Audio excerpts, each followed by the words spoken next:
Hello my beautiful people, আজকে আমি তোমাদের সাথে শেয়ার করব এগ স্যান্ডউইচের রেসিপি। খুব ছটপটে যেটা হয়ে যায়। প্রথমেই আমি একটা পেঁয়াজ আর দুটো লঙ্কা মতো কেটে নিয়েছিলাম, আর তার সাথে কিছু কাঁচা বাদাম ভিজিয়ে রাখা ছিল। সেই কাঁচা বাদামগুলোকে একটু ছোট ছোট করে কেটে নিয়েছিলাম। আমি ভালো করে কাটতে পারি না, যেরকম নর্মালি যেরকম পুকপাক যেরকম কাটা যায় ওরকমই কেটে নিয়েছি। অত আমি শেফদের মতো পারি না। যাই হোক, তো আর আমি টোটাল 4টে স্যান্ডউইচ বানাবো, তার জন্য একটা পেঁয়াজ আর দুটো লঙ্কা যথেষ্ট আমার মনে হয়েছে। আর আমি পরে করে দেখলাম ঠিকই লাগলো।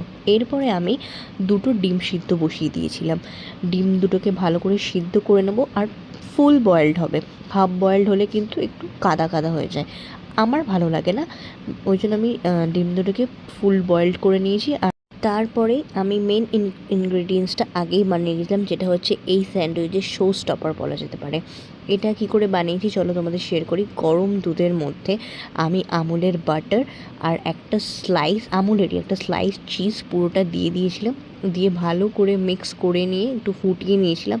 তারপরে এই ক্রিমি টেক্সচারটা চলে এসেছিলো, আর আমি এর মধ্যে কোনো রকম মেয়োনিজ ইউজ করিনি। তারপর আমার ডিম দুটো সেদ্ধ হয়ে গেল। ডিম দুটো সেদ্ধ হওয়ার পর আমি ভালো করে মিক্স করব যেগুলোর সাথে, সেগুলো হচ্ছে অনিয়ন, একটা ভাজা মশলা। এই ভাজা মশলাটা আমি বেসিক্যালি গরম মশলা, চিলি ফ্লেক্স আর বিট নুন এই তিনটে দিয়েই বানিয়েছিলাম। তারপরে আমি কি করলাম, ডিম দুটোকে ভালো করে ম্যাশ করে নিলাম। ডিম দুটোকে ভালো করে একদম, আর একসাথে আমি ম্যাশ করেছিলাম। ডিম দুটো ম্যাশ করা হয়ে যাওয়ার পর ওর মধ্যে আমি অনিয়ন্সগুলো ফার্স্টে দেবো।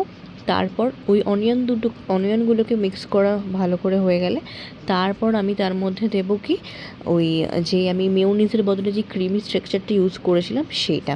তারপর গুঁড়ো মশলাগুলোকে দিয়ে ভালো করে একটু মিক্স করে নেব। খুব ভালো করে মিক্স করতে হবে, আর একটু ক্রিমি ব্যাপারটা যেন চলে আসে। তারপর আমি বাটারগুলোকে একটু অনেকক্ষণ ধরে বার করে রেখেছিলাম, যাতে বাটারগুলো ভালো করে টোস্টের মধ্যে মাখানো যায়।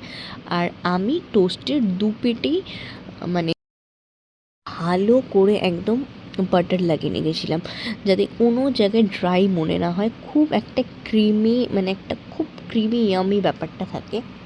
তাই জন্য আমি ভালো করে দু পেটেই বাটার লাগিয়ে নিলাম।